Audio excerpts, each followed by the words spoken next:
በሜምፊስ በሚገኘው የአውሮፕላን ማረፊያ በርካታ መንገደኞች ከማለዳው 12 ሰዓት ጀምሮ በማራኪው የሚድ ሴንቸሪ ኤርፖርት መዳረሻቸውን እያደረጉ ይወርዳሉ።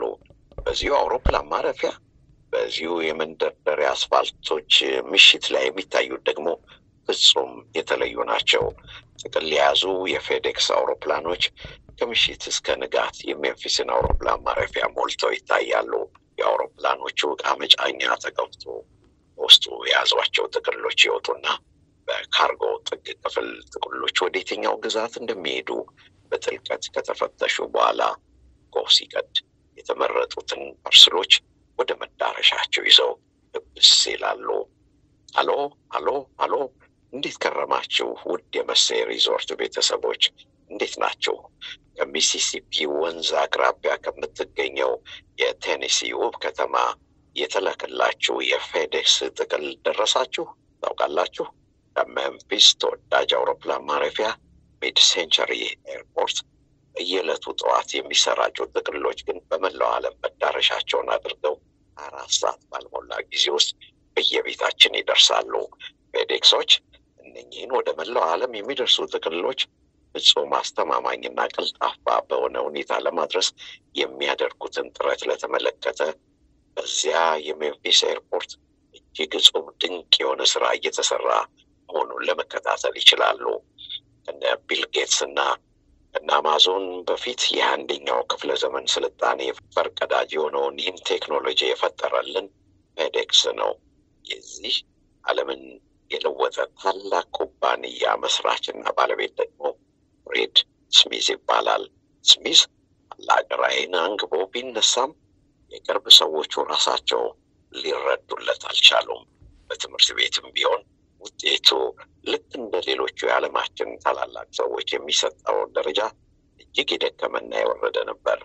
ዓለማችንን ለውጧታል ተብሎ የሚነገርለት አልበርት አንስታይንን በትምህርት ቤት ውጤቱ ደካማ ከሚባል ውስጥ የሚመደብ ቢሆንም እሱ ያዘጋጃቸው ቀመሮች አሁን ድረስ የዘመናዊው ዓለም እንቆቅልሽ እንደሆኑ ቀጥለዋል።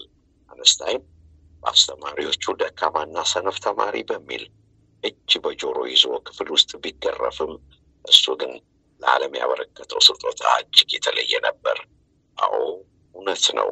ሰዎች ጂኒየስ አይኪው ኖሯቸው በአካዳሚካል ውጤታቸው ደካማ ሊሆኑ እንደሚችሉ ለብዙ ጊዜያት የታየ ጉዳይ ነው። አማካይ የሰው ልጅ የአይኪው መጠን ኢንተሌክቹዋል ኮሸንቱን ከወሰድን በአማካይ 100 ይደርሳል። በትምህርት ቤት ውጤታቸው አንደኛ የሚወጡ ነገር ግን አይኪዋቸው ከ100 ያነሱ ብዙ ናቸው። ግን ደግሞ አካዳሚካሊ በውጤት ዝቅ ያሉ የአይኪው አማካይ ውጤታቸው ከፍ ያሉ በጣት የሚቆጠሩ አሉ። አልበርት አንስታይንን ጨምሮ የአንስታይን አይኪው 160 ይደርሳል ተብሎ ይታመናል። ከዚያ በፊትም ሆነ በኋላ በዚህ 160 ደረጃ የደረሰ የሰው ልጅ አልታየም ተብሏል። የኤለን ማስክ አይኪው 155 ይደርሳል ተብሏል። ከአንስታይን ቀጥሎ ከተመዘገቡ የአይኪው ውጤቶች መሃል የዘመኑ ሰው ከሆኑት አንዱ ኤለን ማስክ ሆኗል። ታዲያ በቀለም ትምህርታቸው ደካማ ውጤት እየተሰጣቸው አይኪዋቸው ዘመናዊውን ዓለም ከለወጡት መሃል አንዱ የፌዴክሱ መስራች ስሚዝ ነው። ፍሬድ ስሚዝ የፌዴክስ ካምፓኒ ምስረታ ህልሙን በዩኒቨርሲቲ መመረቂያ ጽሑፉ በጥልቀት ሰርቶ አቅርቦት ነበር። ለዚህ የመመረቂያ ጽሑፉ ያገኘው ውጤት ሲ ነበር።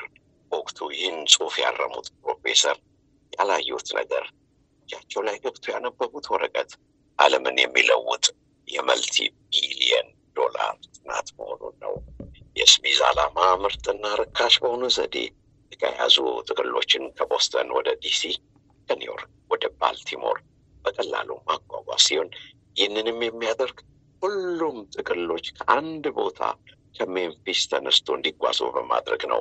ብዙዎች ግን ይጠይቃሉ፣ ለምንድን ነው ይህንን ረጅምና ከተላከበት ስፍራ ውጭ ጥቅሎቹ ለመሄድ የተፈለገው ብለው ይጠይቃሉ። የስሚዝ ሀሳብ ግን ቀላል ነው። ሁሉም ፓኬጆች በቀጥታ በሺህ ከሚቆጠሩ የመነሻ ቦታዎች በሺህ ወደሚገኙ መዳረሻዎች ለመላክ ስፍር ቁጥር የሌላቸው በረራዎች ያስፈልጉታል። ወደ አንዳንድ ስፍራ የሚሄዱት ደግሞ በጣት የሚቆጠሩ ብቻ በመሆናቸው ሁሉንም ፓኬጆች ወደ አንድ ማሰባሰቢያ ቋት ማድረስ በጣም አስፈላጊ እንደሆነ ያስረዳል። በዚያ ፓኬጆቹ ወደሚሄዱበት ስፍራ ይለይና አውሮፕላን ውስጥ በመጫን ወደ መዳረሻቸው ይበራሉ። ስሚዝ ይህን የሚገልጸው በቀላሉ ነው። ሁሉንም ጥቅሎች አንድ ላይ ማከማቸት፣ ወደሚሄዱበት ስፍራ በፍጥነት ማሰራጨት ይላቸዋል። በዚህም በሚሲሲፒ ባህር አጠገብ የምትገኘዋ የቴኒሲዋ ውብ ከተማ ሜምፊስ ማዕከላዊ የፌዴክስ የማዘዣ ጣቢያ ሆነች። በነገራችን ላይ ይህን የአንድ ማዕከል የማዘዣ ጣቢያ ስርዓትን ፌዴክስ አልነበረም ለመጀመሪያ ጊዜ የተገበረው። የአሜሪካው የዴልታ አየር መንገድ በ1960ዎቹ ላይ የሚጠቀምበት የበረራ ስልት ነበር። የዴልታ አየር መንገድ በረራዎቹ ሁሉ አትላንታ ወደሚገኘው ማዕከል ነበር በቀጥታ የሚያመሩት። ከአትላንታ ሴንትራል ጣቢያ ወደሚፈልጉበት መዳረሻ ያመራሉ እንጂ በቀጥታ ከዋሽንግተን ዲሲ ሻርለት ኖርዝ ካሮላይና መብረር አይቻልም። በወቅቱ በዴልታ አየር መንገድ የቀጥታ በረራ ነንስቶፕ ፍላይት አልነበረም። ተሳፋሪዎች ቡክ የሚያደርጉት መጀመሪያ አትላንታ ከዛ ወደ መዳረሻ ከተማ ነበር። እንዲያውም በወቅቱ የዴልታ ሰራተኞች ሞተህ እንኳን ወደ ገነት ብታመራ መጀመሪያ አትላንታ ላይ አርፈህ ፍላይት ቀይረህ ነው የምትሄደው እንጂ በቀጥታ ገነት አትገባም እያሉ ይቀልዱ ነበር። እናም ፍሬድ ስሚዝ የተወለደበትን የሜምፊስ ከተማ መዳረሻውን በማድረግ የአሜሪካና የዓለም ምርቶች በቀላሉ ከአንድ ስፍራ ወደ ሌላው ማጓጓዝን ተካነበት። በወቅቱም ፌዴክስ ለዓለም እድገት ትልቁን አስተዋጽኦ ያበረከተ ተቋም ለመሆን በቃ። እርግጥ ነው በአሁኑ ሰዓት ዘመናዊ ስልጣኔ በኮምፒውተሮች ፈጠራ የሚመሩና በሁሉም እጅ በቀላሉ የሚገኙ በኮምፒውተርና በቴሌኮሙኒኬሽን ውስጥ ያሉ የቴክኖሎጂ እድገቶች ዓለምን እጅግ እየለወጧት ኑሮንም እያዘመኑላት ይገኛሉ። ነገር ግን በ1990ዎቹ የሰው ልጅ ህይወት እንዲህ እንዳሁኑ እንደምናየው አልነበረም። የጨርቃጨርቅ አብዮት፣ የኤሌክትሪክ ማስፋፋት፣ ስርጭት፣ የባቡር መፈጠር፣ የፔትሮሊየም፣ የብረትና የአውቶሞቢሎች በስፋት ስራ ላይ የዋሉበት ዘመን በፍጹም ከአሁኑ ቴክኖሎጂ ጋር የሚወዳደር አልነበረም።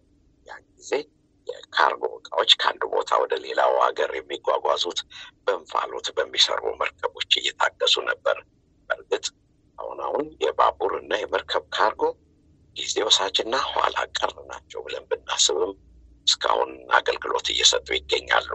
ፌዴክስም እንዲሁ ነው። ትላንት ዓለምን እያገናኘ ቆይቷል።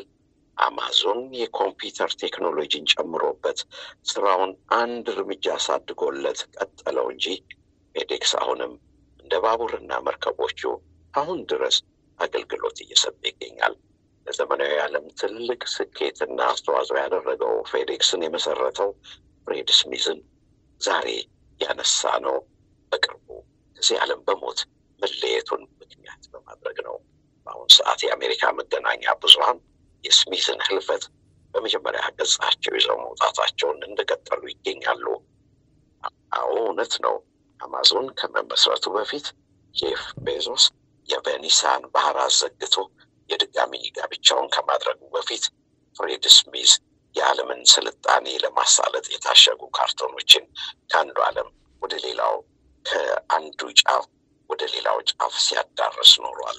ዓለምን የለወጧትን አልበርት አንስታይን በሄዱበት መንገድ ስሚዝም በተወለደ በ80 ዓመቱ በተወለደባት የቴኔሲ ከተማ ሜምፊስ ውስጥ የቀብር ስነ ስርዓቱ ተፈጽሟል።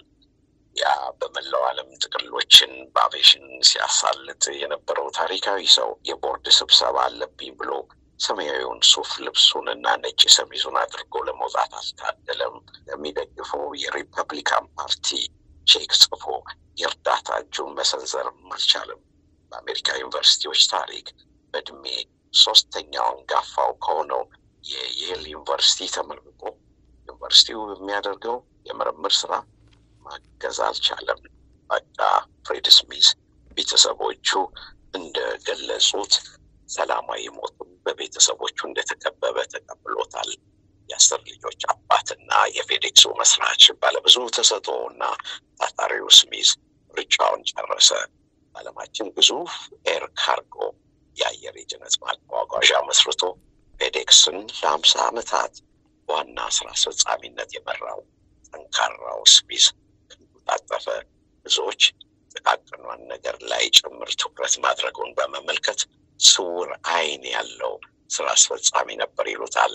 ሌሎች ደግሞ በመላኪያ ክፍል ያለው ስራ ሲደራረብ በሚያይበት ጊዜ የሸሚዙን እጅጌ ጠቅልሎ ሲገባ ሁሉም በመገረም የሚመለከተው መሪ ሲሉ ያወድሱታል። ብሬድ ስሚዝ ባለፈው ለመጨረሻ ጊዜ በአቪዬሽን ኢንዱስትሪ በተዘጋጀ ፎረም ላይ ለመገኘት ሚያሚ ላይ ከታየ ጊዜ ጀምሮ ቤት ውስጥ መቅረቱ ይነገራል።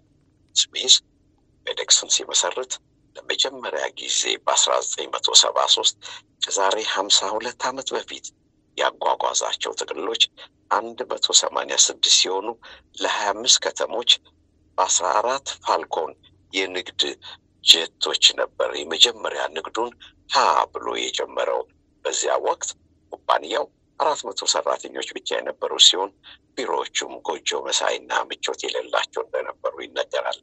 ይገርምም 50 ዓመት በኋላ በአሁኑ ሰዓት በመላው ዓለም የሚገኙት የፌዴክስ ሰራተኞች ቁጥር 500,000 ግማሽ ሚሊዮን ሲደርስ በ220 ሀገራትና የመዳረሻ ስፍራዎች በየቀኑ ይበራሉ። በዓመት የሚያጓጉዙት የጥቅል ብዛት ዋጋው ከ2 ትሪሊየን ዶላር በላይ ደርሷል።